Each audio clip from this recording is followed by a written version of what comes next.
Hello, socialites. Welcome back to Survivor Social, the Survivor podcast where we discuss Survivor with a focus on the social elements of the game. My name is Tegwith, and as always, I'm joined by my incredible, amazing, beautiful, talented co-host, Kara. Kara, how are you doing today? I'm doing great. I can't believe this is the finale. I can't believe this is it. No, it's crazy. It's crazy. We have so much to talk about. And I am so excited to introduce, you may know him as the icon himself, Shuby from The Circle season 1. How are you today? Oh, I'm great. You're too nice. You're too nice. No, I'm doing really great. It was a great season of Survivor, and I'm stoked to chat with you two great people about Survivor. So I'm doing good. Holidays are great. Holidays right around the corner. Now, Shubham, are you a big Survivor fan? Is that like why you applied to The Circle in the first place? Oh, yeah. I mean, my mom and dad watched Survivor since 2000. We've been huge Survivor fans. And yeah, like my love for Survivor and like these social strategy games is like a large reason I applied to The Circle. So yeah, absolutely. Incredible. And now, what did you think about season 47, like in general? I thought it was incredible. What did you guys think? I thought it was great, start to finish. Start to finish. Oh, good. So good. One of the best. Truly one of the best. Chef Boyardee, it was so good. It was, I mean, like every moment, like every single moment, even on the parts that were like maybe not as amazing, were still so incredible. And I'm just so excited to break down everything with you.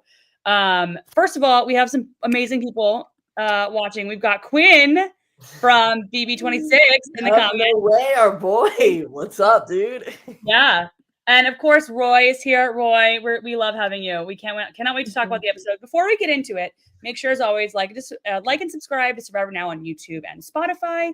And as a reminder, as you can tell, we are live right now. We're live on TikTok. We're live here. We're live on Twitter, some other places. And we get into your questions at the end of the episode. So if anything pops up into your mind, if you want to chat with us, if you just want to say hi, do so in the comments. We love interacting with you. But let's start off with, obviously we have an episode to talk about, but I also kind of want to do an entire season, like talk about the whole season as just kind of in general. But first and foremost, I think the most important thing to talk about is how we feel about the crowned winner of season 47 of Survivor. Spoiler alert for anyone who hasn't seen the finale, Rachel. Shubham, I'll start with you. How are you feeling about Rachel as the winner of season 47? No, I was stoked. I thought Rachel played such an incredible game, and she was really resilient from the bottom, and I thought she had such a great play with her idol. And it was like, I really enjoyed her whole tribe, her, Sam, Annika. I really loved that tribe, Andy, and their dynamic. So it was really cool to see her pull it out at the end. Oh, yeah. Incredible. Kara, what about you? What did you think? I think she was a great winner. Like, she really did have such a good game and story from beginning to end. Like, the Gotta Tribe was great, and her journey from there, making it through and all the advantages and everything. And I also feel like it's a different game from one that we've seen, I feel like, in the new era. So it was fun to see something different this time. Yeah, I totally agree. And I think that Final Tribal Council, we'll get into that further, but that was also an amazing Final Tribal Council for multiple players. But Rachel's game in general was so dynamic. And the fact that she had so many different elements, I think she's probably the most well-rounded winner that we've seen so far in Survivor. Like or in the new era, pardon me. Because I think that she was social enough that people wanted to vote for her. I think that she was strategic enough to have some good alliances and pull off some things. And I think she was physical and used the elements of the game to her advantage in a very interesting way. She's definitely one of my faves of at least the new era, maybe if all of Survivor. And just watching her win was so much fun. I will say, if any of you were here last week when we were talking with Emily on the podcast, I was pretty certain that Sam was going to win because it seemed too obvious. Same. I thought Sam was going to win too. Yeah. Yeah, I honestly, I would first of all, I would have been so happy if any of them win. Sue, Sam, Rachel, like I would have been happy with any of them. But I thought for some reason, with the finale being broken up in two, I really just thought it was coming for a Sam win. Because I don't know, I just felt like that. But I was super stoked with Rachel. Yeah. Did you feel the same way, Kara? Yeah, I went into it thinking Sam was going to win. And like, especially even during the final tribal, I was like, oh, Sam's got this. Like, how can you not vote for him after that? Like, he did so well. Literally. Let's talk about Final Trouble Council. I watched that and I genuinely said to my friends that I was around, and I said, I think it's a tie. I think Rachel wins because I think Sue votes, but I genuinely thought it was going to be a tie because Sam did such a good job at pulling his game, like putting together his game and putting it in front of the jury. And I don't think it was a better, like if he had won, he would have deserved it always, as you know, my opinion. But, you know, he did such a good job arguing it and really he convinced me. He convinced me.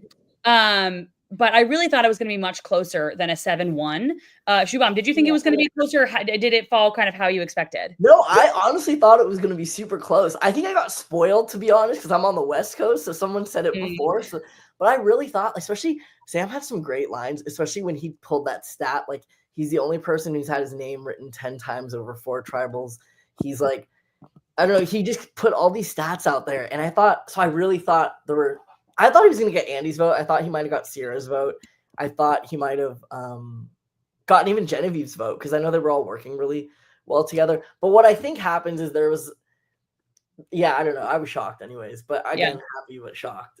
Yeah. I think Sam winning would have been sick as well, though, just to throw that out there. I think Sam would have been a great winner. I agree. Definitely. I totally agree. I think they both played really different, but very interesting and compelling games. And I would have been happy either way. Kara, how did you feel about how the votes turned out?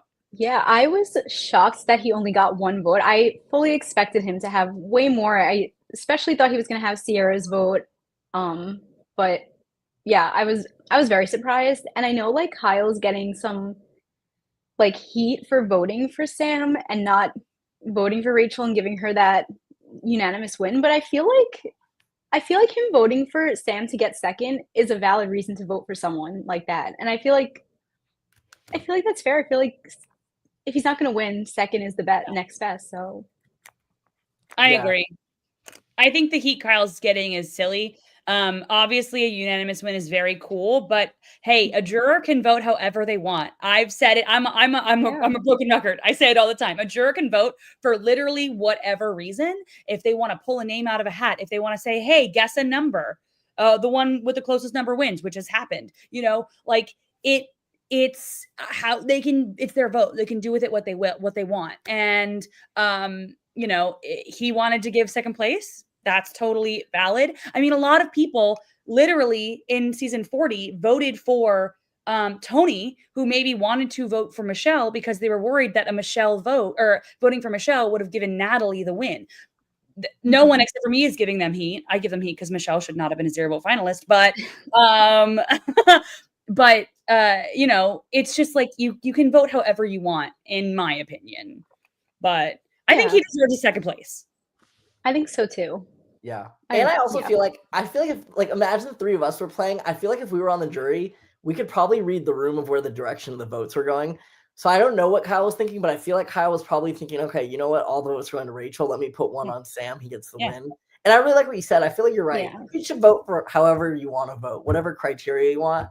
There shouldn't be like any criteria. You could vote for someone just because they, you know, made you food one day. I think as long as you are happy with how you voted at the end, I think that's all that matters. Exactly. You know, if you make it to the jury. Yeah, and I was gonna say, like, even like if like Caroline or Gabe voted for Sue, like just because they were close out there, it would have been like, that's valid. Like that makes like, that's which I thought was gonna happen. I thought that might have happened where those votes were gonna go there. I thought this was gonna be the first time where first time since season 35. I think it was 35. Wow. Yeah, 35. So 36 on, there has been a 0 vote finalist, which makes me so mad. Oh, wow. Yeah, because it was Laurel, and then I'm not going to go through all of them. I won't be able to. They should do like a final 8 next time. So there's like 8 in the end, you know? That would be crazy. 2 votes to win a mill? That would be wild. I would be chaotic and I'd watch it. Yeah. That would be. See, what I feel like about the final 3 and like the 0 vote finalist, like I get it, like it's whatever. There's gonna be someone probably with 0 votes, but I feel like bad for them because I feel like then they're kind of just there, like they don't have a say in who wins and they don't get any votes, and it's just like they're just there, you know? Yeah, I've always felt like they and this I don't mean this in any kind of way, but to me, they feel like a prop almost, which I don't obviously that's kind of mean, but like it just is a weird that's why I think they should go to a final two. Um Yeah. that is what I think they should keep it interesting and kind of do a final two and a final three sometimes. But like, I just after 11 seasons of a zero vote finalist, we need to move on. We need to move on. We need to change something. I don't know what there is to change, but I mean, if you think about it, the last time we had a zero vote finalist was the first time the fire making challenge was introduced. So every other season, except for the first time we had the fire making challenge. Is that right? Yeah, that's right. Every single season except for the first time we did the fire making challenge. There has been a zero vote finalist. Don't know what that means. Just food for thought, Yeah. Shubham, would you like to have a final two? Do you think that would be interesting, or do you think there would still be a zero vote finalist at a final two? No, I think it'd be fun. I mean, I obviously loving Survivor all the way past. I've loved final threes. I've loved final twos, especially when the final twos are really. I don't know when it's a final two. It feels really like the two people are really going at each other, and there's like it feels like it's more. I don't know. I think two is more intimate as well. It feels more of a nice wrap up. In a way, it'd be fun. It'd be nice to change it up. Again, I think a final eight would be sick as well. I want to throw that out there, but a final two would be great. I think that, my big thing, keep Survivor on, keep the players on their toes.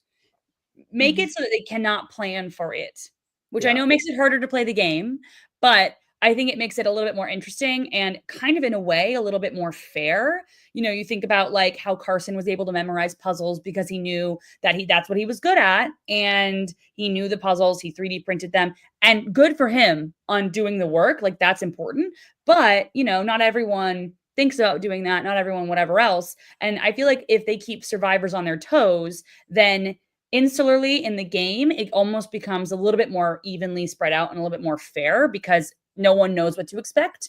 So the people who know the game more don't have any more advantage than the people who don't know it as well. Does that make sense? Do you guys agree?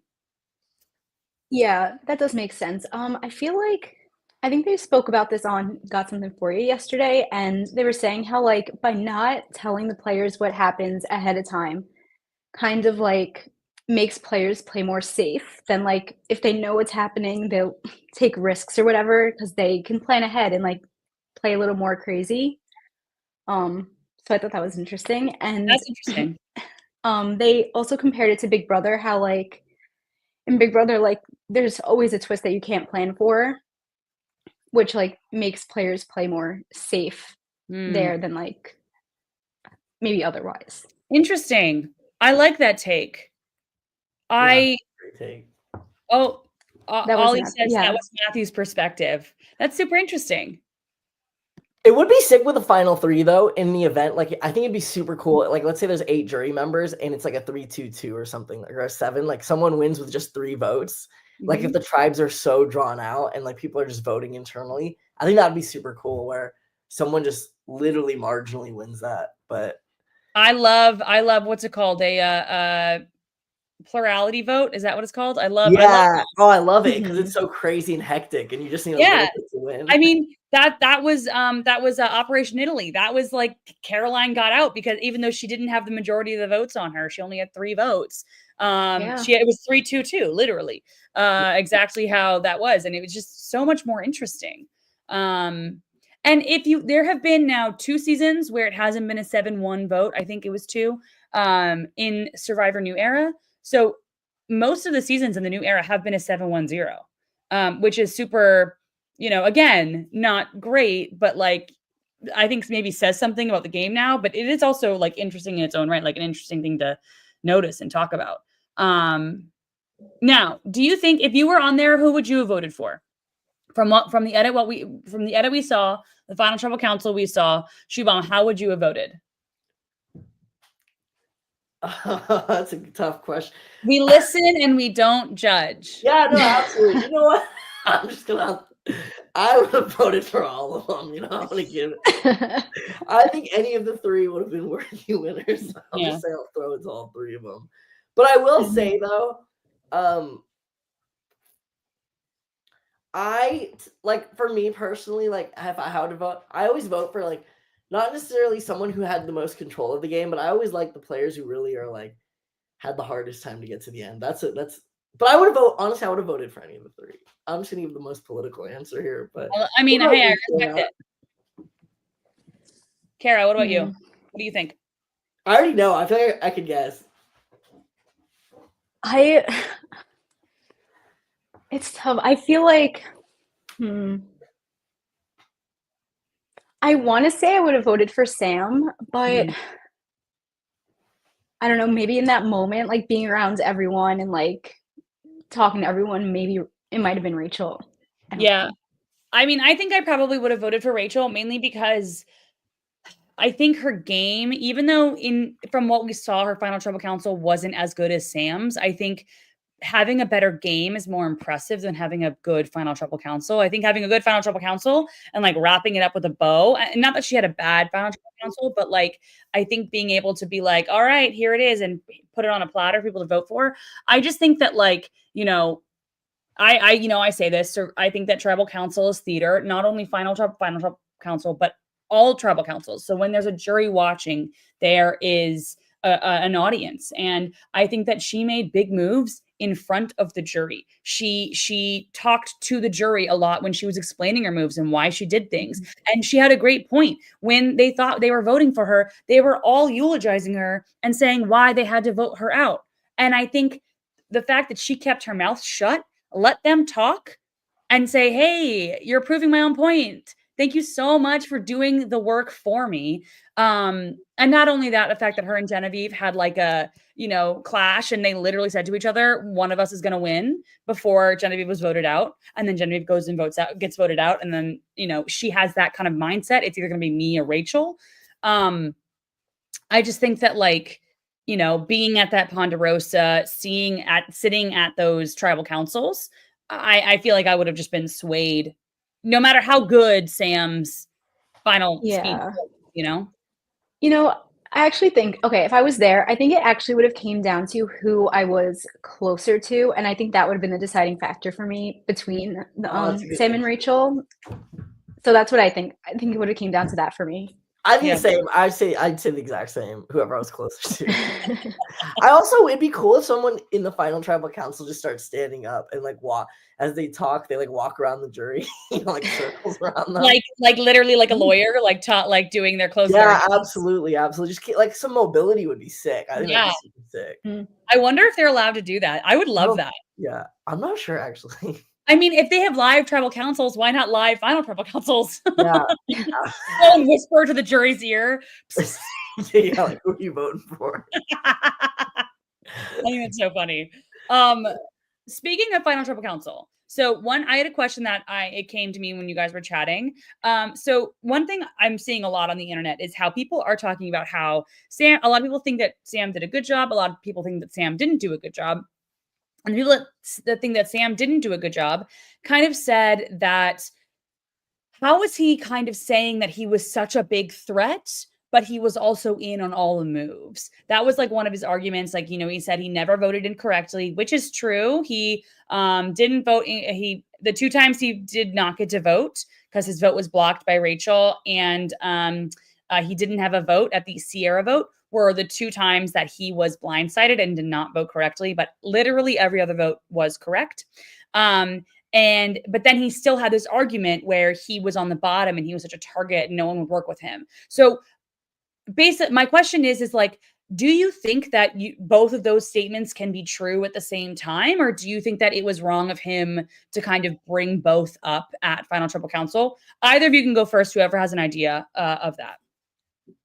Yeah, I mean, I think he was a threat from literally early on. And like, even when people went on journeys, they would talk about Sam, like his name was always brought up. And I think him being in on everything and like being on the right side of the votes, I think that is a threatening thing and something that is like to look out for, like who is always in on the votes. So I think it's. Yeah, I agree. I really love Sam's final tribal council. I really thought he did what he had to do. Like, and I think he was both, because I think Sam was like, for sure, he was like one of the biggest targets, and that's why he was voted so much. And also, like, you could see that, like, I remember at the live tribal, he was trying to tell Saul you're about to get voted out, and he tried to flip people. But as soon as he realized he didn't have numbers to, to like save Saul, he voted in that direction. Because if he doesn't, it's even a bigger target. So I think it was true. Sam was one of the biggest targets, but I think he also voted with the majority a lot, so he could just skate by. But it's not like he didn't try to make moves. Like he did the Operation Italy thing. He tried to take big shots at Rachel. And Caroline he took a shot at. So I think it was both, which is why it was so interesting. Yeah. Yeah. It's why Sam's game is so interesting, in my opinion, is because I do think that both are true. I think he has the social ability. He's very good at talking to people. He's very good at finding common ground. And if you think about, I think, Shubham, you bringing up the Saul vote is so interesting because he was out on that vote. He was 100% out of the loop, just like he was with Sierra. But somebody brought in Rachel. Rachel felt connected to Sam and was like, do not blow up my spot. Please don't blow up my spot. But, it's Saul. And then he immediately goes and blows up her spot and still kind of is unscathed from that whole situation. But he had the social capital to kind of Rachel felt the need to tell him. So he got in on the vote. And that's why he voted correctly there. Not because he orchestrated the Saul blindside, but because he actually tried to orchestrate another blindside to save Saul because he got the information. And so I think he's a very interesting survivor character, just kind of in the survivor lexicon, because he, is so he is so threatening. And yet somehow people feel like they can share information with them, like they can make with him, like they can make moves with him. And it's just, he's a very interesting survivor player. And I think he is very good at that social game because information is so key in survivor, knowledge is power, as they say. And so, I just think he's a very interesting player. And I think we saw a lot of ups and downs from Sam this season. Do you guys have any other thoughts about that? I want to kind of continue talking about Sam, but yeah. I mean, the fact that the whole thing with the Saul vote when Rachel told him and he immediately told Saul about it, that was crazy. And I really thought that would hurt him way more than it did. I also liked it because it was like a very unhinged moment. I loved it because, a lot of times I feel like it can be like really premeditated and people are starting to slowly get the information. Okay, we're going to fall in lines of voting. And right at the 11th hour, Sam just blows up everything and tries to pull a Hail Mary. So I love that with Sam. That's why I really loved Sam because there was thoughtfulness to his gameplay, but he also had a level of unhinged resilience that was that worked in a weird way. Yeah. Yeah. Mm-hmm. Unhinged resilience. I really like that. That is going to be the title of Sam's memoir. Oh, thanks. I got these words right once in the blue moon, So. I love that. And I think also Sam's an interesting person. So I got a comment on one of my videos talking about why Sam didn't talk more about his pre-merge game. He thought he had a very good pre-merge game, but he didn't really talk about it at Final Tribal Council. And I do think that Sam had a very good pre-merge game, which is why I do think that he was such a big threat come merge time because he did have a very good pre-merge game.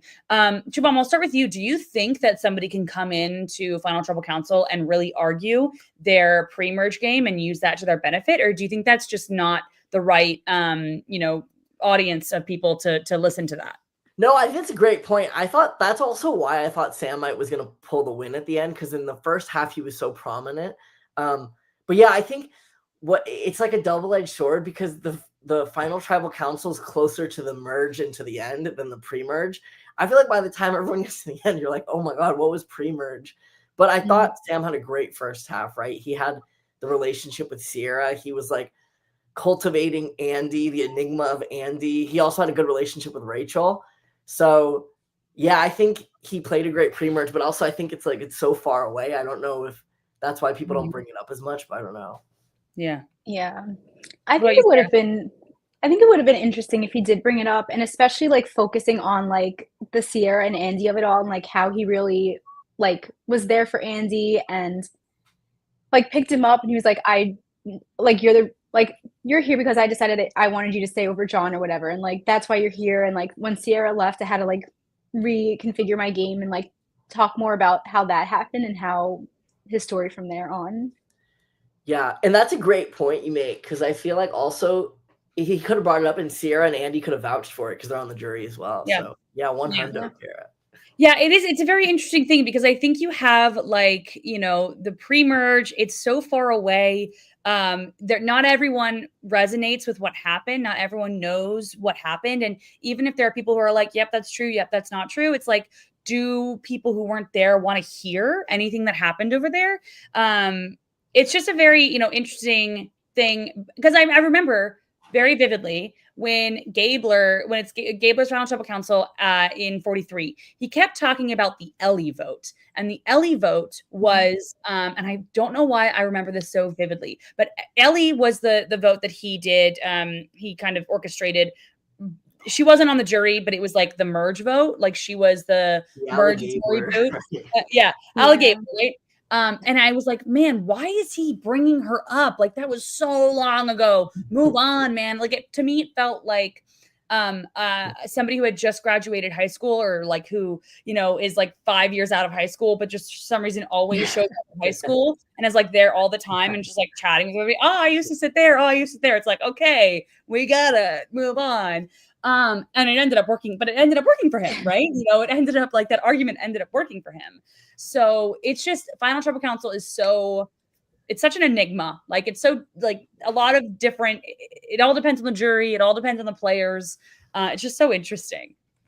I feel like if Genevieve was there, I feel like a lot of her story would have been the Keyshawn vote though. And that was pre-merge. And I feel like that would have been something she would have mentioned. And I think that would have been a big part of her Final Tribal if she was there. Yeah, because she kept bringing that up, how that was like the pivotal moment of her where she started to realize she separated her like strategy from emotion. Yeah, I agree. Yeah, I think that's a really good point. And I think, there's no hard and fast rule. And also he might have talked about it a lot. We saw an edited Final Tribal Council. I'm pretty sure Final Tribal Council goes so much longer than what we see. What do we see? Like 20 minutes of it? I bet you it goes for 2 hours. So I bet you there's a lot that we did not get to see. And I wonder if part of that is him talking about pre-merge, is maybe even Rachel talking about pre-merge, because it is so important for somebody's game because you do have to get your footing, in the game of Survivor. And people get voted out pre-merge. Games happening pre-merge. It's not like it doesn't exist. It's actually the building blocks to your future game. But it's just like an interesting thought, thing to bring up, is whether or not it's worth it. I think it is. I think it is. Yeah. I agree. One hundo. So let's talk about some other players that let's stick with Gata. I want to talk about Andy. We haven't really talked about Andy yet, which is I guess because he wasn't in this last episode, which is horrendous and needed to be fixed, but that's okay. Andy had an interesting question at Final Tribal Council. Andy basically asked Rachel, Ben Driebergen and Mike Holloway are not ranked highly on your winners list because you are a super fan. But your game is very similar to both of their games in different ways. How do you reconcile that? Do you think that was a good question to ask? Do you think she answered it well? How did you feel about that interaction? I thought it was an interesting question because of like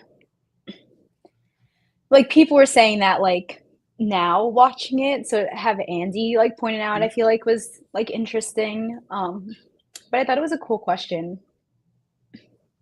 And it was weird. I liked it. I loved it actually, but it was broke like the meta of Survivor also. It felt like it was like a inside thing of like it like broke the fifth wall. What is it, like the eighth wall? Yeah, it broke it broke all of them. It broke 90 all of the many walls. It was crazy. Because we were literally talking about this. Like, and obviously Andy didn't know what we were going to be talking about 8 months ago when he went out, or 6 months ago, or whenever it was. And so the fact that people were like in the world on the internet were equating her game to Mike and Ben, and then have that question come out, I think is so funny. And I think she answered the question really well. I think, she was true. And she was like, yep, I don't really, rank their games that highly. But I think, she brought up her social game, and I do think she had a very good social game. And if she has to win the challenges or whatever, she has to do it. But that is an aspect of Survivor. I think a lot of people discount the challenges, me being one of them, and their importance. But it's just that was a very interesting kind of line of questioning from Andy that I don't think I've ever heard at a Final Tribal Council before. Yeah, I just want to say I've met Ben and Mike and Shadow. I really liked their wins. I thought they were great winners. But I understand the discussion around all of it though. But I think they were great. I have never met them. I bet you they are. Yeah. I think it's very interesting how a lot of people discount their wins because they do rely on less social, less strategic, more kind of game oriented things, such as things that are planted or immunities, which is so funny because that is literally the game of Survivor. Yeah, 100%. Yeah. And I also think in like a Survivor or like a game, sometimes you realize like your strength is one area of the surviving part. So you realize like to get to the end, it just makes sense to rely on that one part. Then the idea of like it should be a win or not is like discussed, but I think a lot of times like you're just gonna like, oh, I'm good with the muscle, let me just muscle my way to the end. But I don't know. Yeah. And like Rachel had a good social game. She found advantages, she had all of that, and she won immunity. So she hit all three, which is she did so impressive. I think she's super well-rounded. Roy had an interesting comment over here. Roy said, I love Andy, but I think that question was more about showing his intelligence of the game and trying to get an answer that might impact votes. So Andy. You might be right. You might be right. I also think I'm going to push back on that a little bit. I'm going to Emily flipping it a little bit and say, while I agree with you that I don't think it was to impact the votes, I kind of think that he did it because I think he was, again, in the meta of Survivor. People playing Survivor are now keenly aware that it is going to be viewed. Like, this is a TV show that's going to be viewed. And I think that he did it to get in front of people saying that about Rachel's game. I think he knew he was going to vote Rachel going into Final Tribal Council. And I think it was more of a gimme question for Rachel to proactively defend her game against that kind of an accusation, which I have no proof as to if that is correct or not. That is just my, again, conspiracy theory, which are never right. By the way, my track record is very bad with my conspiracy theories. Don't give up. Don't give up. One of them will hit one of these days. Yeah. But that's kind of what I think, because I really don't think he thought it was going to impact the votes. I actually think at that point, he felt, maybe all of the jury members felt that they knew how they were going to vote. I know some people took a second to write it down because I think, you're voting for somebody to win $1 million. I think you're going to think about it no matter what. But I just kind of think it was more of like, all right, this might be a thing that fans will say. Defend before anyone can really say it. It's kind of how I saw it. Which is kind of cool. Yeah. If it's true, it'd be cool as hell. Yeah, I like them breaking the meta. It was funny. They're doing that a lot nowadays, which, do you like that? That like it is, Survivor is now showing how much, people are aware of the cameras, aware of the game. We got a lot of like Jim to camera, like looking to camera moments this season. How do you feel about that kind of editing for Survivor? Shubham, do you like it?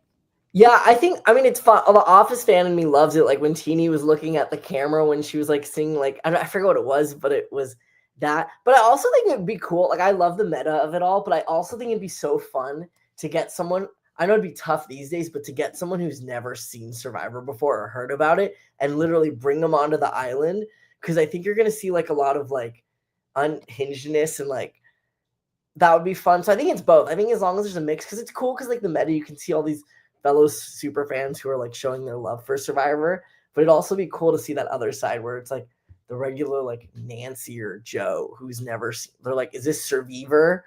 And they're like, what's a vote off? Like, what does that mean? Are they coming back? That would be cool. Do a season, tribe of people who have never watched, casuals and super fans. Ooh, Ooh, that would be cool. I like that. Yeah. Mm. Three tribes split up, and they don't know how they're split up. They just kind of are split up. I feel like the super fans would figure it out first. Um, Or they Probably. should too out to handle it, where they don't say it's Survivor, they say it's like Wheel of Fortune or something, and then they come there like, what is this? too hot to handle it. That's so Oh funny. my I'd god. watch that. I would watch that. Yeah. 1000%. But yeah, so Kara, fun. How did you feel about the editing? I thought it was fun. I like when they like look at the camera. I think it's like just funny moments and like I don't know. It's just like a good like memeable moment like that Memeable. we don't see as much and I think it's fun. I enjoy it. Love that. Amazing. Okay, so let's also talk about, I guess we should probably talk about all the final threes. Let's talk about Sue's game a little bit. Sue didn't get much time at Final Triple Council. I think it was kind of clear to her where, the votes were potentially going, and it wasn't going to be to her. Specifically with, I think it was Caroline's question, where it wasn't even, was it Caroline or somebody else? Wasn't even posed to Sue. It was like, Gabe was like, I'll ask you that question too, Sue. How do you feel about Sue's, win equity maybe against other people who aren't Andy? Like, say it's the final two and Sue and Teeny are there. Do you think, she played a good enough game to, get the votes? I do. I think Sue played a good game and I feel like I wish we heard sorry. I wish we heard more of it. Heard her tell more of it because like a loyal game and like being a loyal person is so impressive and I feel like that is something that is like something like you should be proud of that you did that and that you can talk about. And she did that and she won the Muni challenge. She was doing things out there Mhm. and I really wish we heard more of it and I think like in other scenarios she could win. Mhm.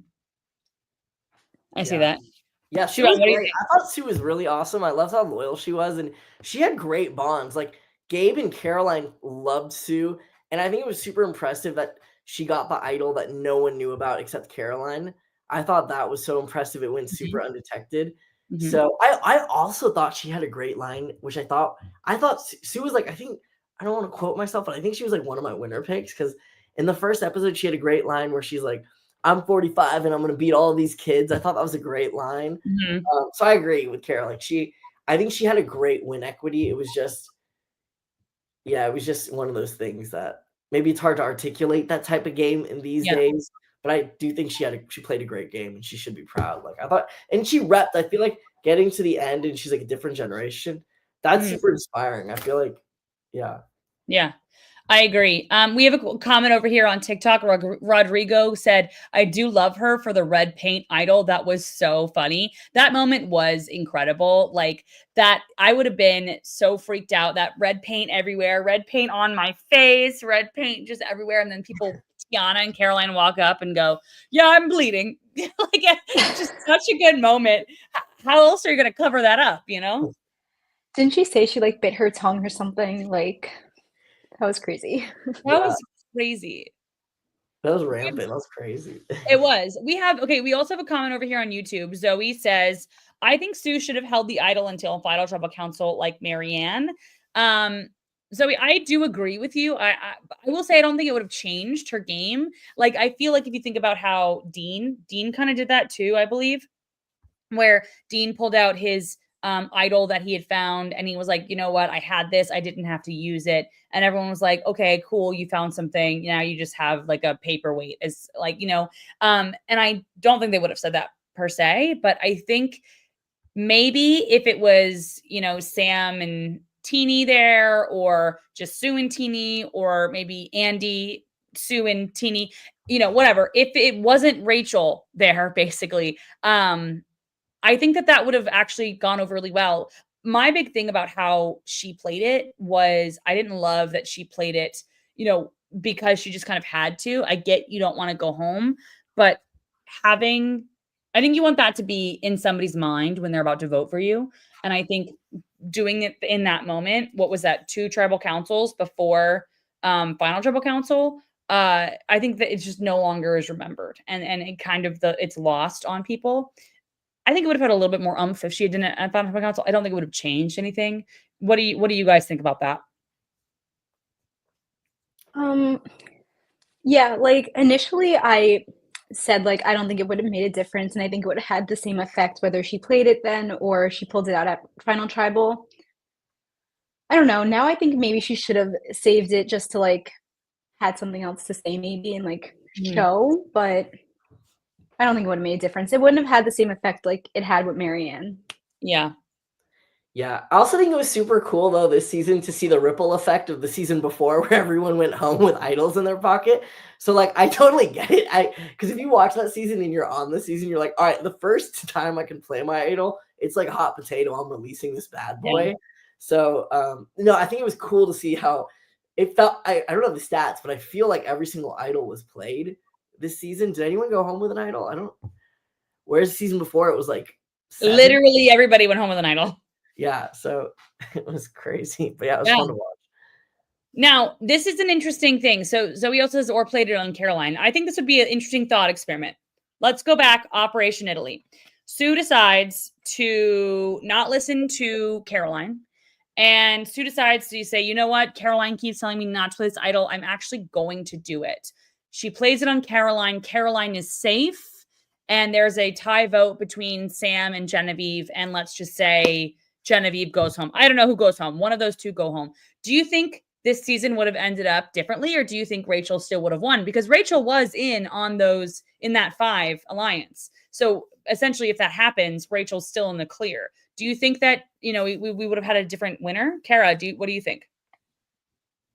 Hmm. I definitely think it would have changed the game had Caroline stayed. Hmm, I don't know. I Shubham, think what do I you feel think? like there I oh, feel like sorry, there's a go world ahead. where she wouldn't make it to the end in that scenario. Go Yeah. ahead. I think Kara, see that pun? Caroline could have won then because, I feel like she had Sue in the game still, which would have been a shield, especially if Sue pulled that idol. I think Sue would have been a bigger threat. So then Sue, Rachel, and Sammy have all these threats. And then I just think with Caroline getting to the end, she might have been able to pull out the win. Yeah. My God, I was just thinking about Rome, to be honest, with Italy. Like, I would love to be there for some pizza today with the talk of that. But honestly, no, you're so right. I feel like with Survivor, the smallest things have the biggest effects ever. So I think had that happened, I think it would have been a totally different outcome. Maybe Rachel still Mhm. wins, but that's the thing where I feel like one vote can have such an impact in the end. So Yeah. I think Caroline wins, if she because, I think that Caroline had an incredible game that was not well edited. Because I think we got to see a lot of her and we got to see how positive she was and how happy she was. But Kara knows how I feel about her social game. I think she's incredible. And I always harken back to that moment where she's looking in Tiana's eyes and they're talking and it's just felt like a very real moment and a very, I could see how she plays the game with people and how she talks with people. And I really feel like that is somebody who people would really want to play with and also who you would find that also threatening, which is again why they targeted her. And I think there's a world in which she's insulated enough where she can make it to the Final Tribal Council, and I think she would have the best argument to win. Because I think even if she sits next to Rachel, she could even say, Rachel had to win all these immunities. I, was targeted. Somebody else played an idol on me in this fake scenario that we've created. Somebody else played an idol on me, but I was insulated after that because I have all of these social bonds and X, Y, and Z and other things, things that didn't happen because it, didn't happen. But I don't know. I think that her edit was edited because she was going out in a blind side in a fashion like that. And had she made it to the end, I think we would have saw a different side of her game. I agree. That's my Caroline rant, or I guess not rant, but And soliloquy. yeah, and like in the jury like interviews after, they all talk really highly about Caroline's game. So yeah, she yeah. has so much. She's great. Like I feel like she also showed so much emotional intelligence. I thought, like when she found that Sue found the idol, and her first reaction was like, "Oh, how come I didn't know right away?" She was so supportive and nurturing, which I thought really showed like how emotionally intelligent Caroline was. So yeah, it was really nice. It was really cool to see because I feel like she could connect really well to a lot of the people. So I thought she had a lot of deep bonds that could have got her the win if she was at the end. So Yeah. Yeah, I think that she was a very interesting player, and I think that she, if Rachel didn't win that immunity and Rachel was the one to be on the other end of Operation Italy, I think we would have seen a Caroline win, maybe. But I think that she's, just was edited really poorly. But we'll never know. We'll never know. um while we're kind of talking about Operation Italy, the one person of Operation Italy we really haven't talked about is Genevieve. Now we saw Genevieve get voted out. That was like one of the last things we saw before the part 2 of the finale. Do you think that was the right decision? Do you think Genevieve getting voted out was the right decision for, let's say, Sue or Teeny, or do you think it should have ended up being Sam? I think it was right. Yeah. I think Genevieve getting to the end would have been harder to win against than maybe Sam. So yeah, it's hard to say just because you never know, but it seemed, especially the way that Rachel was talking so highly of Genevieve, that I feel like a lot of the perception of the jury was probably that Genevieve was a person to beat. Especially like you guys said before, she had some big votes she could claim as her own. Like she had the Keyshawn, one love, brother, and then she had the Saul vote, and then she had part of Operation Italy. That's like 3 big kahunas she could like at least partly claim that would like constitute a dub at the end. So Yeah. Yeah, I totally agree. I think that she is also very good at, she's a lawyer. So I think that she would have had a really good Final Trouble Council performance because, I think that I don't know if she's a trial lawyer, I can't remember, but, just having that kind of practice. So I think that she definitely would have been difficult to beat at the end. So I do think that it was the right decision. But my question is would it have been the right decision for like Teeny or Sue? Obviously it was the right decision for Rachel. But I don't know if it was necessarily the right decision for Teeny or Sue, because I feel like if you vote out Sam, maybe Genevieve, I can't remember. Did Genevieve do well at the challenges? she won 1. She won 1. So yeah, she did. So like, what if, and Sam didn't win any of the immunity challenges. He won some rewards challenges, but not immunity challenges. So like maybe keeping Genevieve keeps the idol off of Rachel's neck. And maybe you can vote out Rachel. And then maybe they all have a better chance at winning that Final 4 immunity. And maybe Sue wins Final 4 immunity. And maybe Sue puts Genevieve into, Final Fire. So I feel like I could see that maybe going for Sam instead could have been a better decision for the other 2 people. I know, again, this is complete hypothetical. Obviously, it's we're kind of just like talking make believe now. Yeah, that makes sense though. It does make sense because keeping someone in that could win over Rachel when like immunities is huge. Because how many immunities had she won at this point? She had won 2 immunities, right? Rachel had. Yes. Yeah. Also, if they have a rivalry, that's like it's always good to keep people in who like hate each other because then know that like at least they're always gonna the center of it all will be these 2 people just like bam bam. We have Zoe says, but you run the risk of both Rachel and Genevieve being in the final 3, which would make whoever the third person is have no chance whatsoever. I would argue that happened. I would argue that happens with the final 3 most of the time. Yeah. And it is also good. I don't know who said this, but it's always interesting if you can also have 2 good players, but if they come from the same tribe, it'd be a good way to nullify. Like if you can get all the anti-votes for those 2 people. It didn't happen here, but yeah. Yeah. Yeah, and I had a point. Can't remember what it was. Oh, I'm sorry. And no.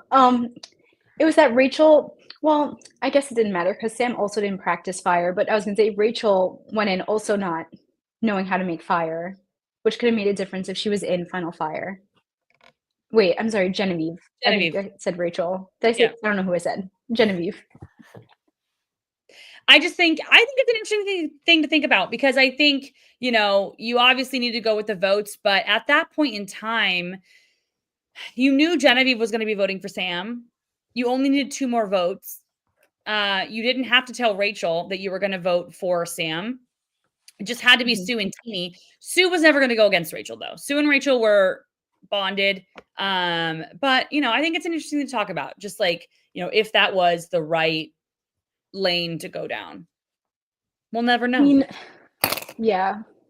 I mean, Sue could have gone against Rachel at the Operation Italy vote. No, she didn't know about Operation. no, not the Operation Italy one. When Rachel was playing her idol, that could have been a big opportunity for her, Sue, to go against her, like convince her that she was going to be safe, whatever, and then vote her out.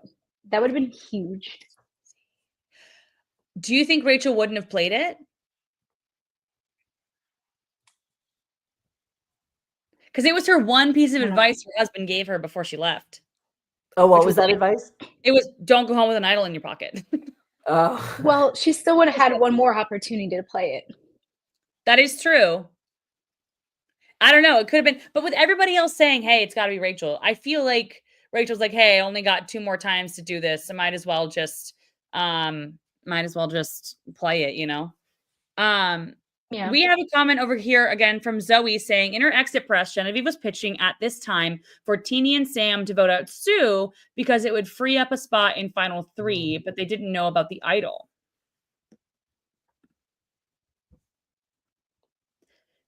I feel like that's something you can pitch. I don't know if that's ever going to stick though, because everyone kind of envisions themselves being in final 3, that it will end up going their way. And you kind of want to sit next to somebody who you think is not going to get any votes. So I feel like even though that makes sense, it frees up a spot.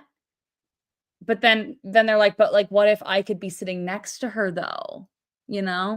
Yeah, like, I could sit in that second spot. Yeah.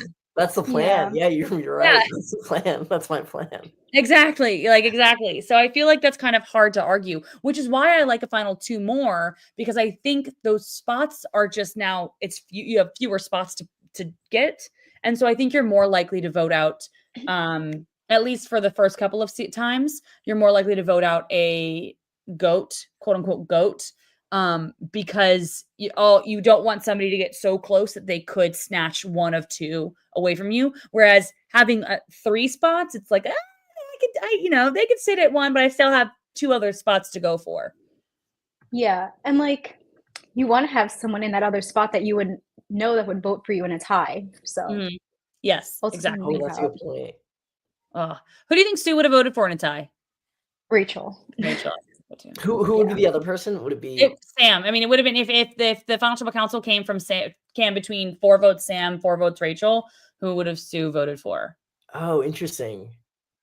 I don't know. I could see Sue going either way. You think? I don't know. I feel like I could see her voting Sam, but I just feel like she talked so much about loyalty, and they had that like alliance that made, like a couple of episodes prior. And I just feel like she's somebody who like values loyalty a lot more than anything else. So I feel like she would stick to that, but I don't know. Yeah. I wonder if she said, I haven't listened to their exit press yet. I wonder what, if she's talked about that. Yeah. Because I feel like in that moment, she probably knew she was not getting any votes, maybe hoping for 1. So I bet you, if you know that you're not getting any votes, I wonder if you are like, okay, if it's a tie, who am I going to vote for? I would probably do that. I came up with a funny pun, like Sue knows. Yeah. Who knows? I thought about it 10 seconds ago. I had to throw it out. Oh, that's so funny. That is exactly my kind of. Oh no, man. Okay, sorry. What were we talking about? Sue. Exactly my humor. Okay, so, she's great. Yeah, loved her. Sue is amazing, iconic. She was at the event that we went to in New York. Oh yeah, how was it though? I wish I could have gone. How was it? It was so fun. It was Oh, fun. those are so great. It's Yeah, Yeah. it was a lot of fun. It was really like it was popping. A lot of people were there. Oh, that's great. Were Yeah. a lot of the cast from the were a lot of the cast from the season there? Only Sue from this Yes, season. Sue. Only Sue. Oh. There are some other cast members from other seasons there too, which was fun. Oh, that's sick. That's Yeah. sick. Mhm. Yeah. Yeah, Wendell and Bryce, they always throw such great events. Those are They're so fun. good. They're so They good. do. Yeah. I Oh, love by it. the way, I hate to plug this, but me and Carol were at this like reality TV charity thing a weekend ago, 2 weekends ago. I had this on my desk. It's Bob Mhm. from Gabon. He like signed this. He was there. I met him and his wife. That's So iconic. incredible. He's such a great guy. So Just had to cool. throw that out there. The father of the hidden immunity idol, in my opinion, or the fake immunity idol, in my opinion. I mean, he's not really the father, but he did it the best. Oh yeah, for Randy, right? He did it the best. I see these fake I sound so old. These new fake idols nowadays, they're so lame. Back in my day, they used to be so much better. More effort was put into them. Genevieve and Sam tied a couple of beads on a string and were like, look at this, very convincing. And it was. Sadly, it was very convincing. Do you guys remember? I think this is like maybe this was Micronesia, where the surfer guy had I think Ozzy gave him a fake stick, and Eliza was like, "That's not a real idol." Yeah, yeah. Mhm. That stick is so ridiculous that Ozzy even was like thinking to himself, like, this is gonna work. And the fact that it worked, ridiculous. So funny. That was so funny. Yeah. You know what's one thing we haven't talked about yet, really? It's the fire making challenge. Teeny and Sam fire making challenge. I am beefing with the wind, I will say. Mhm. I have a lot of thoughts about you, wind. Don't come across me in the street. Yeah. Let me tell you, you did Teeny dirty. That was crazy. But one of the few fire making challenges that was like truly, I was like on the edge of my seat, like really freaking out. I had no idea which way I was going to go. That was crazy that Teeny's rope never broke. Like, the fire was insane that they built. Yeah, those were Crazy. both like furnaces. It reminded me a lot of that fire one where I think Deshaun came out of nowhere and won at the very end. Like it, because I really thought the first half Teeny had like built this fire and Sam didn't get a spark in, and then he just came out of nowhere. At that point, I also thought it was going towards a Sam win because it was just like coming from that was wild. It was wild. He was on the rope. He saw him. It was like truly crazy. And I saw somebody tweet being like, it wasn't actually a fire making challenge. Teeny had a fire. It was a rope burning challenge. And I will say, I think that Teeny did a very good job at afterwards being very vulnerable and very well-spoken after literally having their dreams crushed. Like their dream was to make it to Found Trouble Council. They're not, Teeny would not have won. Teeny wouldn't have gotten the votes. I think it would have been a unanimous vote for Rachel had it been Sue and Teeny sitting there.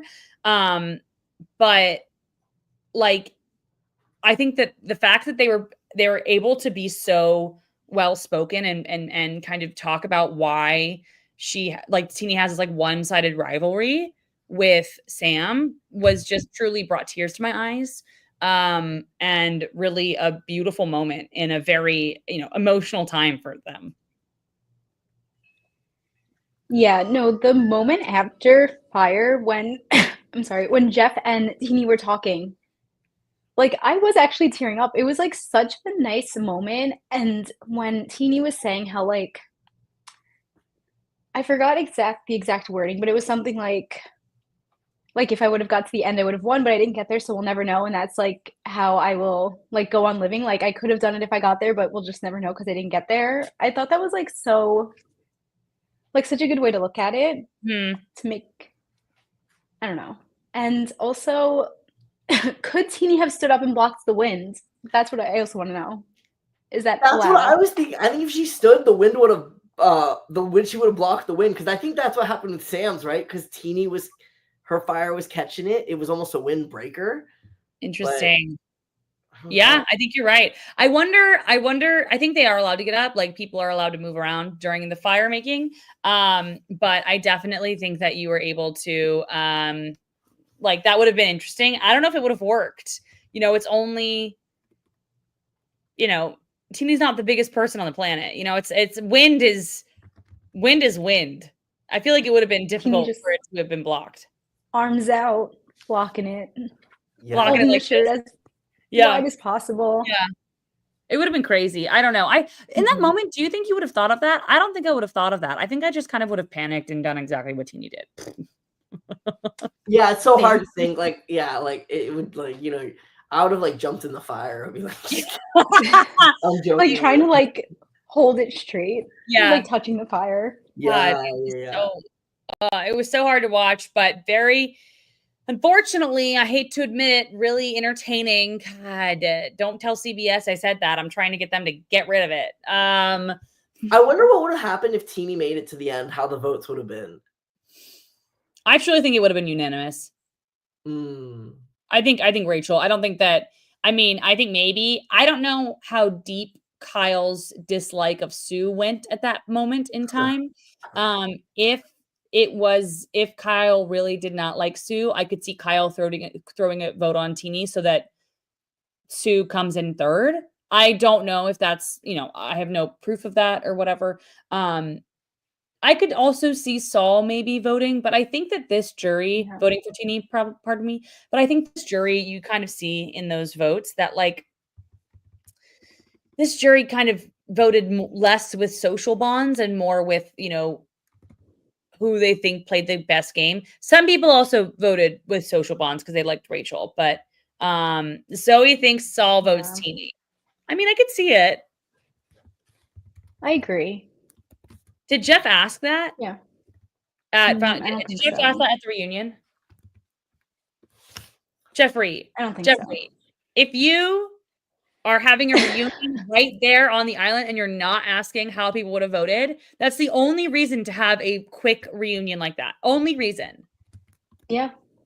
In my opinion. So like who would be second place if it's a unanimous win?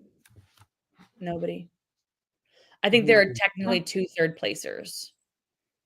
Okay. In terms of like how money gets distributed I think it's how that works. I could be wrong. That'd be interesting. I could be wrong. Okay. Now, is there anything else? I mean, we didn't really talk a ton about the finale episode in general, which I don't think it was great, but it was fine. It's just, the finale, culmination of an entire season. Before we go to commercial and get into questions, which we do have some questions that were sent in both of the lives. Is there anything else you guys wanted to make sure we talked about in terms of like the finale or the season as a whole? I have 2 things that I wrote down. Actually 3. It being Sue's birthday on the final day, like that's so cool. That it was her birthday. That is crazy. I forgot about that. I would have flexed that more. I wish she flexed it more. Like every answer, it's my birthday. Bring it back. Yeah. Hey, vote for me. It's my birthday. Vote for me. It's my birthday. Exactly. That's what I would have done. I would have. And then Sam trying watermelon for the first time and not liking it. Crazy.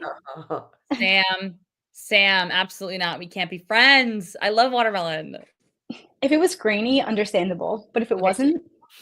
Did he put salt on it though? Okay, wait, quick question. How do you guys feel about salt on your watermelon? Never tried that. It's so good. I'm about to change your life. It's so good. Don't put a lot of it. You just put a little bit. Coarse sea salt on top. Regular watermelon will not hold a candle to salt on the watermelon. I'm just telling you. Wow. Yeah. All right. I'm gonna check it out. Come here to talk about Survivor. You'll learn some cooking techniques. No, yeah. I'm gonna post this watermelon soon and try it. All right. I can't even imagine what that would taste like. It's good. It tastes like better watermelon. That's it. It just tastes like better watermelon. It's not salty. It just is better. All right, I'll try it. And then my third one is, why didn't Rachel mention using her shot in the dark as an answer to Soul's question? That would have been perfect. What was Saul's question again? I can't remember exactly what he asked. Was it just I like think it what's was something like, yeah, like what's a move that like we didn't know I about? don't know about that would blow my mind or whatever. And that is that, you know? Why didn't she bring up that move at all? Unless she forgot, but That's how good her game is. Her game is so good. She forgets key moments of her game. Incredible. I Well, could see it's that. crazy they all bargained their shot in the darks away. It was really interesting. yeah. I loved that. Caroline's idea, by the way. Yeah. She's very smart. Yeah. Um, Mhm. I think that was that I think the shot in the dark this season was very interesting because not only did we see them bargaining it for Rice, we also saw the how Rachel played it as like a test for her idol, but then we also saw Andy using it as like a hey Sierra, you don't trust me. Do you want me to give you my shot in the dark? Like so we saw it Mhm. used in many different ways. And I'm a shot in the dark fan. I like it.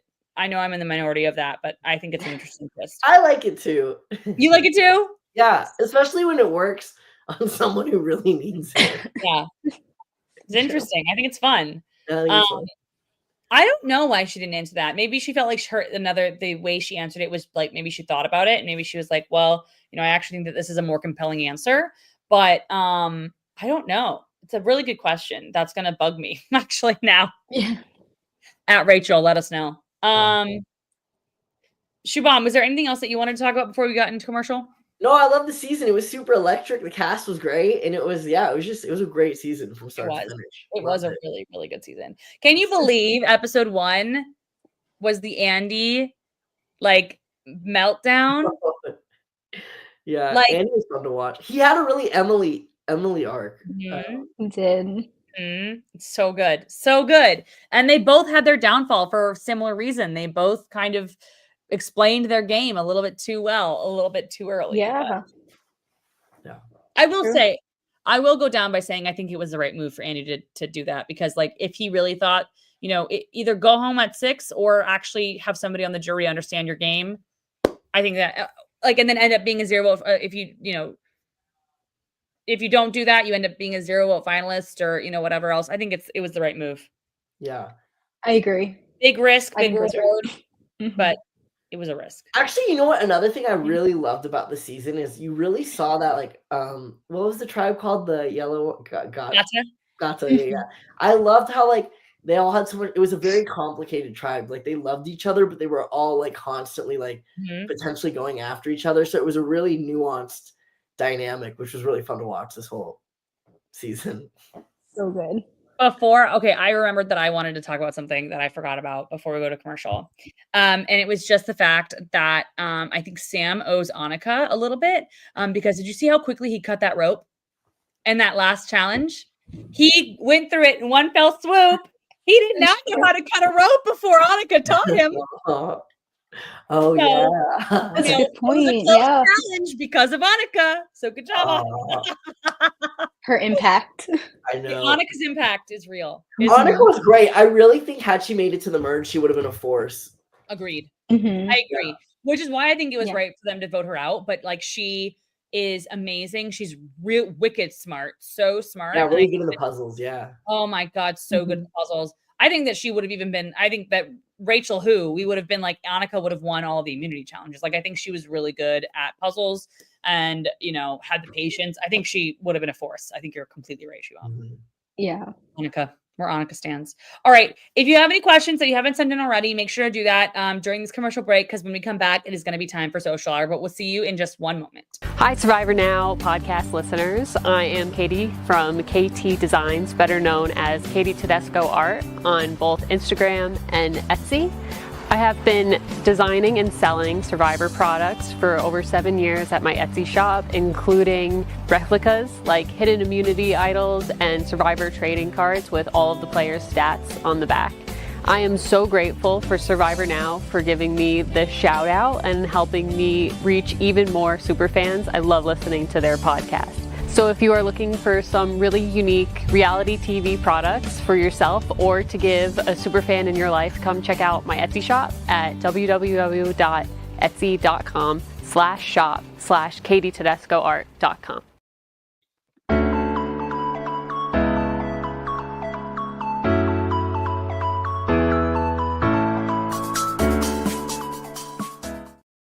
It is time for Survivor Social Hour. We did it first and we did it best. Okay. All right. Yes, we did. We have some questions that were sent in. So I've got this one from TikTok. Henry sent in this question, not so much about this season, but just in general. Henry said, "Who are your top new era players?" So I think that's an interesting thing to talk about. I think it's also a very big question. So I'm going to say instead, like, name your top 3 favorite people that you have seen in the new era so far, which I know is really hard. But I know I kind of would have named so many more people, but I don't know. I'll start. Wait, this is tough. Yeah. I'll start. I think my top 3 are Omer, Omer, Franny, and Andy. Those are my top 3 favorites. Not that I love so many more people. Like, I love new era people, but I think those are the 3 that I would like to see play again the most. And also, I think are just, were great on their seasons to begin with.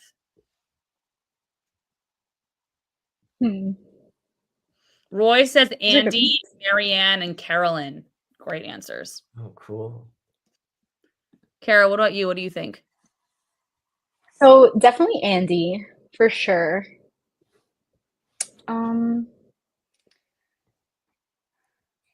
gonna say Jesse. Oh, good. I almost said Jesse. Good one. And I really want to like a girl, but I have to think. Okay. Reality TV drama over here on TikTok says Emily, Venus, Caleb. Good one. You know what? I'm gonna say Venus too. Venus? Okay. Yeah. Love it. All right, Shubham, what do you think? Who are your top 3? Say all of them. All of them are so great. So I'm gonna say they're all the top new era. I think they were all great. My thing is, I think all of them would be great to see back. Whoever comes back and, like, I don't know, just has fun and maybe puts a little spin of what they did from the first time. So it's more of the same, but add a little paprika. Yeah. There's too many. They were all so great. It's so hard. It's a hard one. Zoe says Genevieve, Tiffany, and Emily. Again, great. Tiffany from 46, great ones. Yeah. I think that it's just hard. We've got a lot of really good. Tiffany was over there that weekend. The charity thing. She's at the charity thing. Yeah, Tiffany's great. Very cool. It seems like a very fun thing. I've always wanted to go to that, but I can never take off time work and take off in December. It's hard. Who else was there? Abraham. You know what? Abraham. Put him on the list. Yeah, Abraham was there. Love. Boston oh my God, Rob Jelinski. Boston Rob was there. That's cool. Oh yeah, Boston Rob. Stephanie was there. Nice. Mama C. Oh, Sandra. Sandra was there and her daughter. Sandra.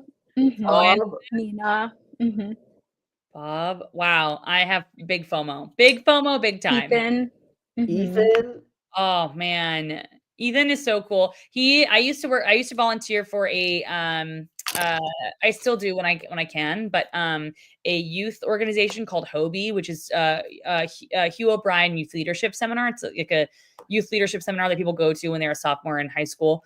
And it was started by Hugh O'Brien, hence the Hugh, whatever. But they have a really big like seminar thing in the middle of the summer, and it's usually in Chicago, called SLC. And I have a friend who works on that, who does the SLC in like a bigger capacity. And he's a big Survivor fan, and he got Ethan to be a speaker at the SLC because he has, grassroots soccer and all that stuff. And so Ethan is like gonna come back and be like a regular thing. And I'm like, man, that's a really good way to entice me to do this volunteering again. Take time off work and do it again. Awesome. Yeah, so cool. I would love to. He seems like such a cool guy. Yeah.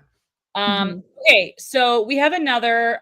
This is we kind of just answered this, but different wording. So we asked, who would you want to see back for a future season? What relationship do you wish you saw more of? We kind of just answered the first part, but I think the second part is super interesting. What relationship do you wish we saw more of? I think if you're talking about season 47 or just in general, I think they're both really interesting ways to talk about it. One relationship I wish we would see more, we would have seen more of is Dee and Kelly in season 45. Oh yeah. Because they apparently were very good friends on the island, and we did not see that at all. Which I think is very interesting and kind of watching that Final Tribal Council back, knowing that information, I think is kind of interesting, and I wish we would have seen more of that relationship. But in season 47, I don't know. I think maybe Saul and Teeny. That's a good one. Yeah. We definitely heard about their relationship. We just didn't see it as much. Yeah. Or maybe even like Rachel and Caroline. Ooh, good one. I like Yeah. that one too. Roy says anyone in Asia. Yeah. Asia. Asia. She's great. Oh man, she's so great. She's so great. great. She had such an uphill battle. I wonder if this didn't make the TV show, but I wonder if it ever got out that she was a commentator for RHAP, other than the fact that Teeny knew. I feel like others must have known a little bit, because wasn't Rome was on her team, and Rome's a podcaster as well or something. He is a esports commentator. Oh, okay, so never mind. A little bit different. But he watched Survivor really quickly. Maybe he listened to RHAP, but I don't know. I don't really listen. When I listen to RHAP, I don't always listen to Asia. So I don't know if I would have recognized Asia right away. I would have. Andy might have known. Andy did know. Andy Andy. recognized her at Ponderosa before the game, but they never met. So she's someone, I think, if she just made it past that initial part, I think she could have really drove a lot of how this season became. I think, I agree. Looking back on all of that, if Teeny had gone with Asia and Saul to begin with, Teeny's game would have been very, very different. And I think Teeny maybe would have even had a chance to win the whole thing. Yeah. I would have liked to seen more of like Teeny and Andy, and if they had like any kind of like relationship like out there that was like a close bond, because they were both like big fans, and I feel like they could have bonded over knowing Asia or whatever. Yeah. Q and Banu, that would have been more fun to see. Yes, Oh that's boy. a good answer. That is a good one. They were so fun to watch. You know who I would have liked to see more of? Tim from season 44 from 46, 45, 46. Tim and Ben, because they were talking about how they were best friends, and then I was like, but where? I have no evidence of that information. Yeah. Or even like Charlie and Ben. That too. Very odd. Very odd. But they got to save time to also to show a strategy too, I guess. We need like the unedited version of Survivor. Yeah, like the Big Brother. Yeah. The live feeds. Zoe says Andy and anyone real. Give me more Andy and John Lovett. Banu and Rome on Exile Island. I'm dead. 2 different seasons. Exile Island does not care. Exile Island is like everybody.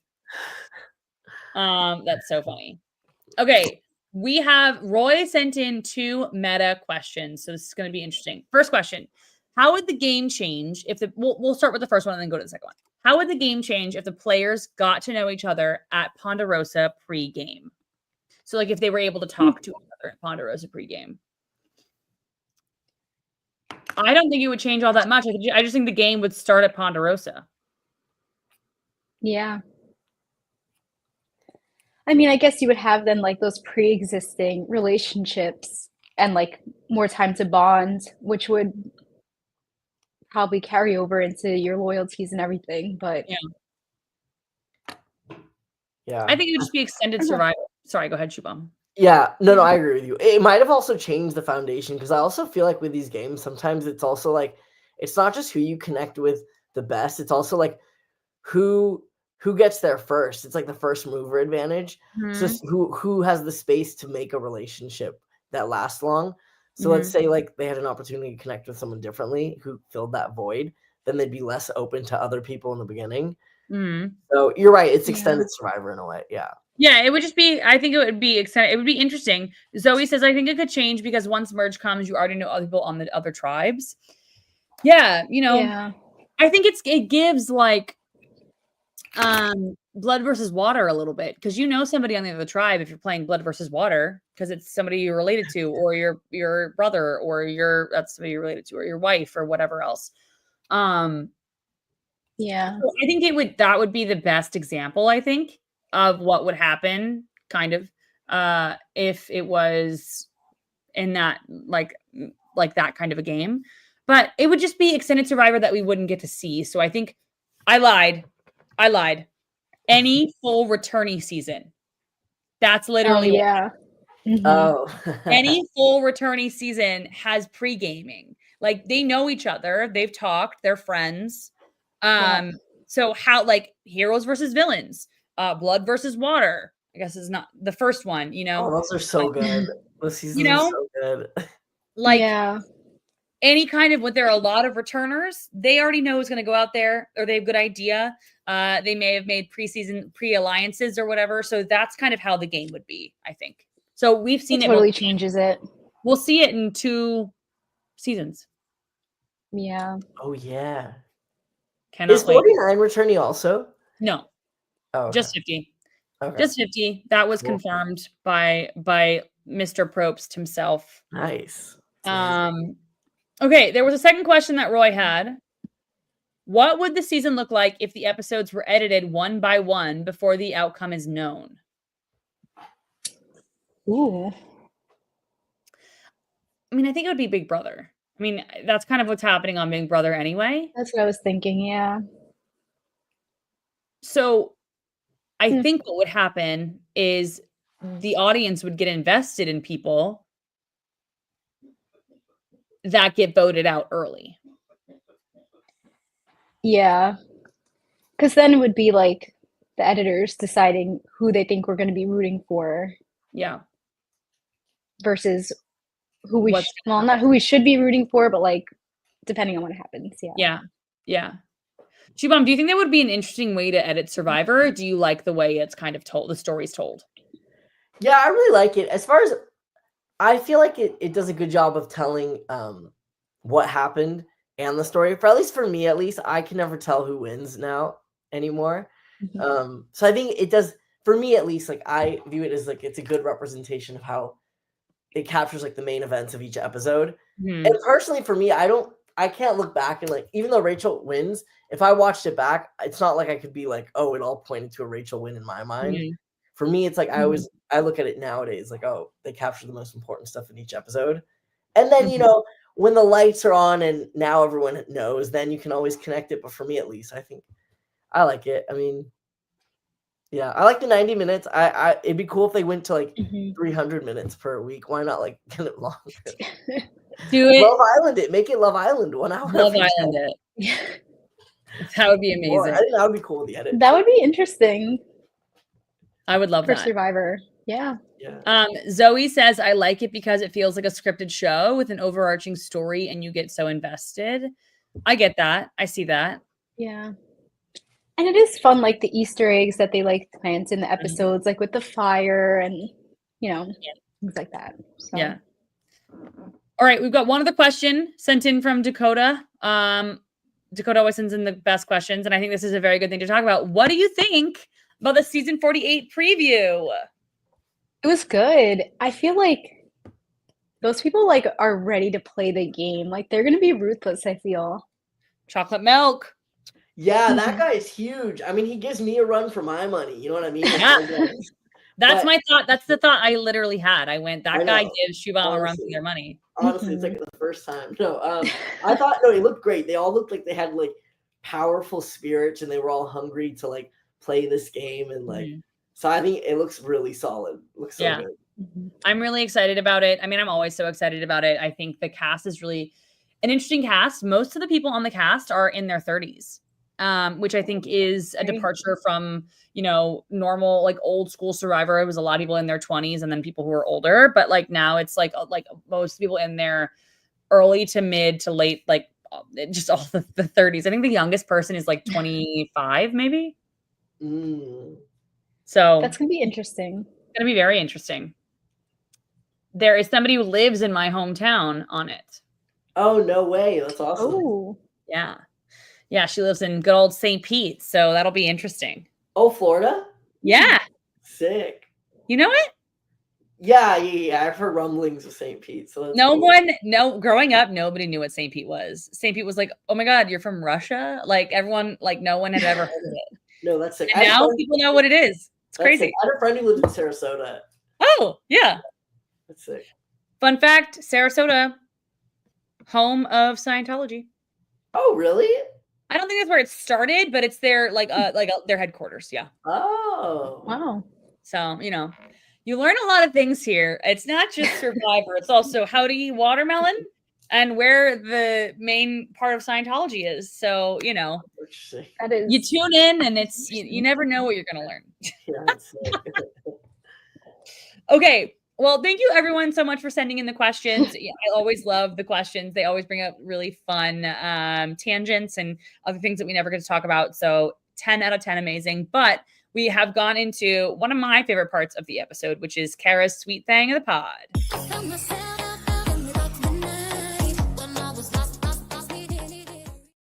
All right, Kara, why don't you tell people who are new what a sweet thing is? Okay, so introduce that coughing. So I have a podcast with my cousin Kateri called the Sweet Things Podcast. And at the end of each episode, we give our sweet thing of the week, which is like a favorite snack or drink or something. But for Survivor, it's more like a moment or just something we liked in the episode. And so mine for the finale episode was when Teeny was getting the torch snuffed, whatever, and walking out, and Teeny told Jeff, "You smell good." I thought that was so funny. I didn't even remember that. I love that. That's so good. It's a cute moment. Shubham, do you have a sweet thing of the week of the episode? That's a great question. I don't know. I liked them all. I even liked when Kyle hugged them all on his way out. It felt like a good camaraderie between the whole cast and everything. So that was sweet to watch. Yeah. I always like when they eat pizza at the reunion. It always looks so good. That finale or the champagne. Yeah. That looks good. Yeah, the champagne. I feel like Teeny drinking the champagne. No. I think those are both really good. I think that my sweet thing is just literally going to be Rachel's face when her name came up 2 times in a row. Because when your name comes up 2 times in a row, you know you've won. Well, I guess if you don't hear Sam right after that, right? Yeah. Then it's like, yeah. And she can't change her face because she hasn't won yet, right? But you can see this flicker in her eye of like, oh, I've got it. Oh my God, it's happening. Because, you know, that's just kind of how they read the votes at the end. And that's maybe a very obvious sweet thing, but like, I was like, oh man, you could see it in her eye. It was so great. That's a good one. She's one of 45 people to ever win American Survivor. Isn't that crazy? Ever. That's amazing. That's crazy. And it's tied for the most immunity wins for women. It's awesome. Sorry. We have Dakota commented this Mount Dora, Florida is where Sunny D was made. Oh, that's sick. I love that drink. Incredible. Wow. I'm repping it.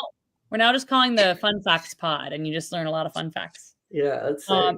No, I love it. Okay, so we have come to the portion of the episode where where it's time to award the Social Butterfly.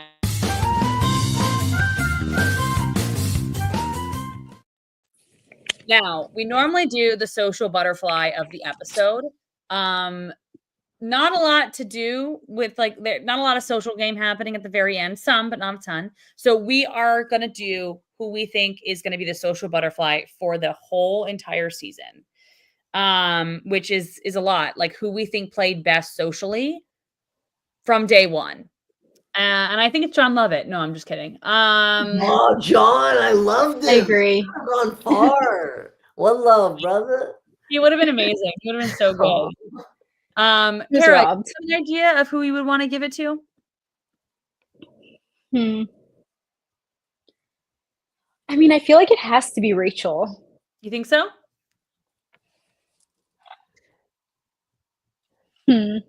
I think they were all super great, but I thought Caroline had an incredible social game as well, though. Yeah. Throwing her. Rachel had a great social game. Sam had a great, all of them did. I think Rachel had a very good, well-rounded game and was very good socially, which is why I think like I'm okay with her win as comparing it to like Mike or Ben's win. Like winning. I'm not usually somebody who loves people winning immunities, people finding and playing idols, and all of that stuff. Like in order to like win the game, right? But I think that I was okay with Rachel's win. Like I'm excited, not just okay, excited about her win because she did have that social game to back her up. But I don't think that necessarily means that she is the best socially. I think that she just had the best well-rounded game. But I would argue that that Andy, had the best social game because I think Caroline's a really good option too, but I think that Andy started from -20. Like he didn't start from 0. He started from negative numbers and really had to gain ground. And I think that he was able to do so in a very interesting fashion. And he did it with strategy, but also playing to his strengths. And, we saw how we talked up to a lot of people throughout the season of like, hey, you know what? I want to work with you. I want to work with you. I want to work with you. And I think that people, listen to that. And I think that there's an argument for a lot of different people on the season being the best socially, but I think that Rachel had an amazing social game. I don't think that her biggest strength was her social. I think it was a huge asset to her, but I don't know if it was like her biggest strength. Yeah. I agree about Andy. I guess maybe it would have been bigger if like she didn't have to win immunities to get to the end and she did that just fully based on people wanting to like continue going further with her just because of the social connections they had. And I agree with Survivor Nerd with Teeny. I think that is also a great answer. Yeah. Even Sue, I would throw Sue up in contention as well. Sue was honestly, also a good social people game. who loved her, those were some of the deepest bonds in the game. Her vote, her name was I think only written like very minimal. Yeah. So that's another person I throw up there. But I agree, Andy was great as well. I might, and I'm gonna say, I think I'm also thinking that maybe Sam could win it too. We talked about it earlier in the episode. He came in as such a big threat at the merge, and his social bond with Andy made it so that Andy didn't want to vote for Sam. He wanted to go for Sierra instead. And then he wasn't the biggest threat, but people still liked him. And, Rachel, he had that social bond with Rachel so that Rachel shared the information with him. He and Saul had a bond. He and Teeny, even though they, were butting up against, there was still kind of like, a little bit of like a respect there. Genevieve, obviously, like, I don't know. I may be convincing myself that Sam was the best social player in the season. I don't know. I think it was a very good social season. It was. I agree about Sam because he did like him getting to the getting to the end without winning anything. Like has to do with your social game. Like that is your social game kind of like helping you get there and like having people work with you and trust you and like I said for Rachel, like Rachel won like the immunities to get there, but Sam did it without that. He did it basically based on the bonds that he made. Yeah. So His name was written down a bunch, but it's still, interesting. And then, to add another hole into my argument against Rachel, Rachel's name was only written down at one tribal council and she negated those votes. So I think that also goes to show that she was also strong, socially. So, all of this to say, I don't think I have one. I think it was a really good social season. And, I think normally I would say the winner, but because she was so well-rounded in a lot of other aspects, it's like I feel like there are other people who could have really good, like, social, I don't know. To bring it full circle, though, I really honestly, like, I know his time was short-lived, but I do think John actually did have a good social game when he was answering the questions, especially when Andy, like, remember, he answered it so eloquently and, like, sweet, and, like, he put a little diplomacy in it. I thought that was a brilliant social game. Imagine Andy goes out that first episode, John Lovett's in the game. What would have happened? I know. I mean, it still would have been a great season, but like, I just can't even. You can't. That's so much speculation. You can't even it's too much. You can't have 47 without Andy. It's crazy. It's crazy to think about, but like, it almost happened. Yeah. Absolutely wild. Well, let's end the podcast before we get into where people can find you with overall thoughts of season 47 in like 5 words. Like your, very briefly, Tegwith, your how it affected you or its impression on you. Kara, do you want to start? Sure. Okay. So 47, I think it was a fantastic season from beginning to end. Like the first episode, you can't beat that. And then like consistently throughout it, amazing. Great cast. I think this is one of the seasons that people are going to be introduced to Survivor with, and it's going to be one of those seasons. I think this was fantastic. I had so much fun watching it and talking about it. Yeah. Incredible. Shubham, what about you? Yeah, I just thought it was a super dynamic season. Like, I think it was, I don't know, I just thought it was so incredible, and like a lot of what I thought would happen didn't happen, so it was really unexpected in a way. The fact that like the 3 Gata members were so outnumbered after the Sierra lost the merge, and they were all 3 of them almost made it to the very end. It was like, I don't know. I just thought it was so unexpected. Honestly, just dynamic. I'll say dynamic. Dynamic is so good. Yeah. I think it was just, I'm going to use the word, I'm going to say, it's very gameplay oriented, but with a great cast to back it up. Because I think a really good cast, like season 46, for example, is really fun to watch and really crazy. But, as much as I love season 46, the gameplay wasn't amazing. It wasn't, this kind of gameplay. And so the fact that we had an amazing cast and also great, and then great gameplay with it, I think was really fun and was just great television. So it's sad that it's over. I loved 47. No. 48 so is good. unknown. We don't know what it's going to be yet. It could be horrible. It won't be. It's Survivor. Survivor is good no matter what. Even bad Survivor is still good. Yeah. Even the worst is the best. Even the worst is amazing. Shubham, thank you so much for coming onto the podcast. Yeah, thank you guys for having me. You guys are great. You're great. We love to. No, you are. You hang up first. No, you hang up first. We love to end the podcast just telling our listeners where they can find you. Do you have social media? Are you on social media? Where can people listen and follow you along? I hope you all have great holidays. If you look up to the moon, I'm there. I'm online. So yeah, if you guys would love to connect or chat about Survivor or anything, it's just my name. So it's like Shubham, and then there's an underscore score, and then you'll probably, and then there's a GEO. But yeah, I'm on Instagram and then LinkedIn as well. If anyone wants to connect there. We're also live on LinkedIn. I don't know if you guys know that. That's huge. That's a breakthrough. Yeah, anywhere. But yeah, if you guys want to chat about anything or talk, I always love talking about Survivor and these shows. So amazing. Sure. And Kara, what about you? Where can people find you? At the Sweet Things Podcast or XOX_Kara on Instagram and at the Survivor Now Podcast, of course. Incredible. Incredible. Speaking of the Survivor Now podcast, I know the season is over, but that does not mean we don't have content coming your way. Basically, we have some great stuff. If I can, oh my God, I started on the last slide. Guys, don't look. Okay, here's the first slide. Okay, here we go. So we're going to be doing a year in review. So keep an eye out for that. We had an amazing season of Australian Survivor, obviously season 46 and now season 47.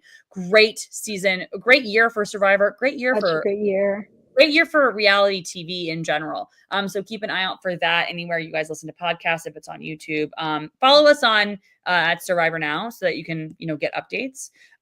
We also are going to be doing a ranking of every season of Survivor, starting with seasons 1 through 10. So keep an eye out for that. You guys know what my number 10 is. It is Thailand. That's correct. I hate Thailand. Okay. I don't like Thailand. It's not, I don't enjoy watching it. It's beautiful, but I don't enjoy the season. I like Thailand. This is going to be a Patreon exclusive. We are going to be doing a ranking of female Survivor winners. So that is like too rich for my blood. I can't even start. I'm not good at ranking winners. So it's going to be a great panel on that. I met Dee the other day in Florida. She's so great. She's great. What, did she go to the thing too? No, I met her. I was with other friends and they knew Dee, so I randomly saw Dee there. But yeah, that was great. She's such a great incredible. Winner. Yeah. Oh God, and also an incredible winner. Also, yeah, let me just say. That's great.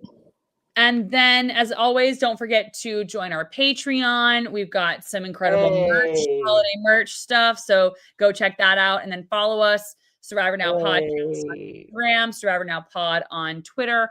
And as always, don't forget to subscribe, YouTube, Spotify. Thank you guys so much for listening along this season, this year. It has been so much fun chatting with you guys, chatting with you every single week. Kara, I cannot believe we are, what is it, like 65 days out from season 48, but we will be back for season 48. So thank you everybody for listening. Happy holidays. Don't forget to stay social, and we will see you next time.